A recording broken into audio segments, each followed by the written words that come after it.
తెలంగాణలో మరోసారి అగ్గి రాజుకుంటోంది.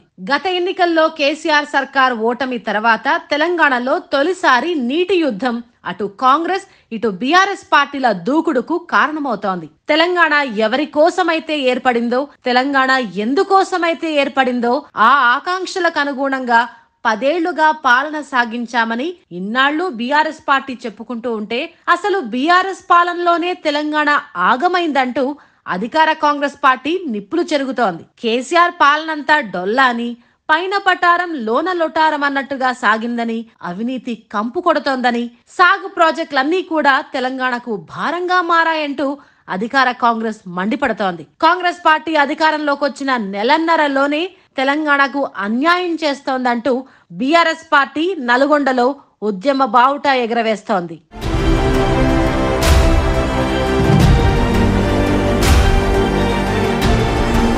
తెలంగాణ ప్రాజెక్టులను కృష్ణా రివర్ మేనేజ్మెంట్ బోర్డుకు అప్పగించిందంటూ ఆరోపిస్తూ బీఆర్ఎస్ పార్టీ ఆందోళనకు సిద్ధమైంది. కృష్ణా జలాల వినియోగం ఇక రాష్ట్ర ప్రభుత్వ చేతిలో ఉండదని, ఇదంతా కాంగ్రెస్ పార్టీ చేతగానితనం వల్లేనంటూ ఆ పార్టీ విమర్శిస్తోంది. అందుకే తాము తెలంగాణ కోసం ఉద్యమ బాట పట్టామని బీఆర్ఎస్ చెప్తోంది. ప్రజలకు కాంగ్రెస్ పార్టీ చేతగానితనాన్ని వివరిస్తామంటోంది. కేఆర్ఎంబీకి ప్రాజెక్టులను కట్టబెట్టి ఇదంతా తమపైనే నెపం వేసేలా వ్యవహారం ఉందని ఆ పార్టీ ఆక్షేపిస్తోంది.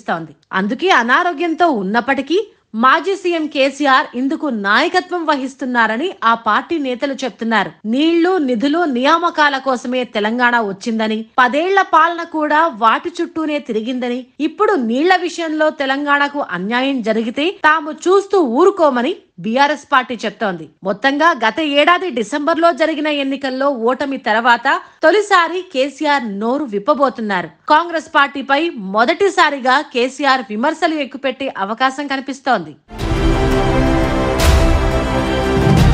ఓవైపు బీఆర్ఎస్ పార్టీ దూకుడుకు అదే స్థాయిలో కౌంటర్ ఇవ్వాలని కాంగ్రెస్ పార్టీ భావిస్తోంది. 10 ఏళ్లుగా కేసీఆర్ సాగించిన పాలనలోని లోపాలను అడుగడుగునా ప్రజలకు వివరించేందుకు కాంగ్రెస్ పార్టీ సైతం వడివడిగా సిద్ధమవుతోంది. అసెంబ్లీ సాక్షిగా బీఆర్ఎస్ పార్టీని, అధినేత కేసీఆర్ ను కార్నర్ చేస్తున్న సీఎం రేవంత్ రెడ్డి, మంత్రులు అందివచ్చిన ఏ అవకాశాన్ని జారవిడవకూడదని భావిస్తున్నారు. కేసీఆర్ అసెంబ్లీకి వచ్చి ప్రాజెక్టుల నిర్మాణంలో ఏం జరిగిందో వివరించాలని సీఎం రేవంత్ రెడ్డి డిమాండ్ చేశారు.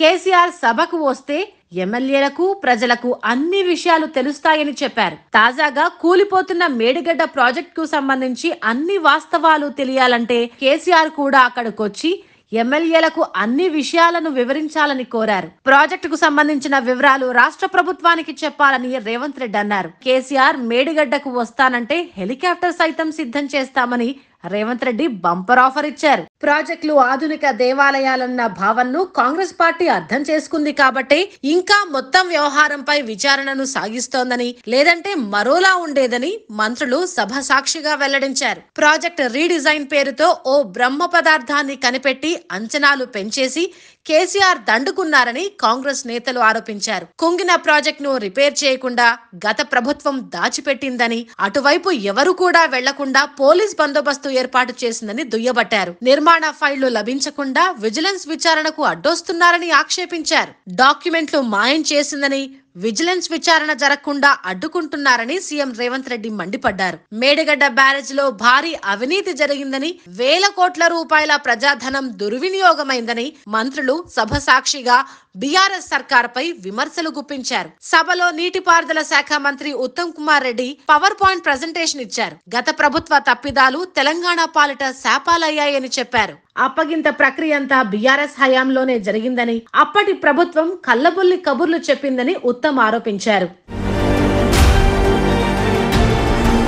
మరోవైపు నల్గొండ జిల్లాలో ఇవాళ బీఆర్ఎస్ పార్టీ జంగ్ సైరన్ మోగిస్తోంది. తెలంగాణ ఇంటి పార్టీగా ఉన్న బీఆర్ఎస్ ఇన్నాళ్లు తెలంగాణకు అన్యాయం జరగకుండా కాపాడుకుంటూ వస్తే ఇప్పుడు కాంగ్రెస్ పార్టీ నిర్ణయాలు తెలంగాణకు అన్యాయం జరగడానికి కారణమవుతున్నాయని ఆ పార్టీ నేతలు విమర్శిస్తున్నారు. కాంగ్రెస్ పార్టీని దెబ్బతీసేలా బీఆర్ఎస్ పార్టీ మొత్తం వ్యవహారాన్ని రాజకీయ కోణంలో ముందుకు తీసుకెళ్తోంది గులాబీ పార్టీ. అసెంబ్లీలో కాంగ్రెస్ పార్టీకి బీఆర్ఎస్ కౌంటర్ మీద కౌంటర్ ఇస్తోంది. అధికార పక్షం మాత్రం ప్రస్తుతం జరుగుతున్న లోపాలన్నీ కూడా బీఆర్ఎస్ కారణమంటుంటే చర్చకు సిద్ధమా అంటూ హరీష్ సవాల్ విసురుతున్నారు. బీఆర్ఎస్ ప్రభుత్వం హయాంలోని తెలంగాణకు ఎక్కువ నష్టం జరిగిందని, కృష్ణా జలాల్లో తెలంగాణ ప్రయోజనాలను రేవంత్ రెడ్డి కాపాడుతూ ఉంటే కేసీఆర్ దెబ్బతీశారనడం విడ్డూరమంటోంది ఆ పార్టీ. తెలంగాణకు 525 టీఎంసీలు అవసరముంటే 299 టీఎంసీలకు ఒప్పందం చేసుకున్నారని, రాయలసీమకు సహకరించాలని అందుకు అంగీకరించారని కాంగ్రెస్ బీఆర్ఎస్ పార్టీపై విరుచుకుపడింది.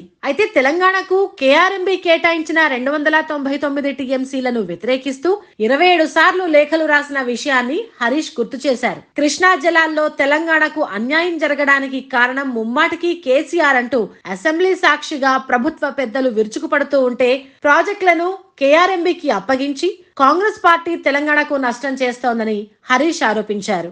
మొత్తంగా అటు కాంగ్రెస్ ఇటు బీఆర్ఎస్ పార్టీలు తెలంగాణలో లబ్ధి పొందేందుకు రాజకీయం చేస్తున్నారని, లోక్సభ ఎన్నికలే లక్ష్యంగా రెండు పార్టీలు అడుగులు వేస్తున్నాయని బీజేపీ విమర్శిస్తోంది. కృష్ణా కేటాయింపులు, పంపిణీ విషయంలో చేసిన తప్పులను కప్పిపుచ్చుకునేందుకు రెండు పార్టీలు తహతహలాడుతున్నాయని, గతంలో బీఆర్ఎస్ సర్కార్ కేఆర్ఎంబీ నిర్వహణకు 200 కోట్లు కేటాయించిందని, ఇప్పుడు ఇదే విషయమై ఆందోళన చేయడం విడ్డూరమని ఎమ్మెల్యేలు వెంకటరమణారెడ్డి, పాయల్ శంకర్ ఆరోపించారు. లోక్సభ ఎన్నికల్లో బీజేపీని దెబ్బతీయడానికి కుట్రలు చేస్తున్నారని ఎమ్మెల్యేలు విమర్శించారు. అందుకే కేంద్రాన్ని దోషిగా చూపించాలని చూస్తున్నారని ఆక్షేపించారు. కేవలం రాజకీయంగా బెనిఫిట్ పొందాలన్న ఆలోచన తప్ప తెలంగాణ ప్రాంతానికి మేలు చేయాలన్న యావ ఇద్దరికీ లేదని మండిపడ్డారు.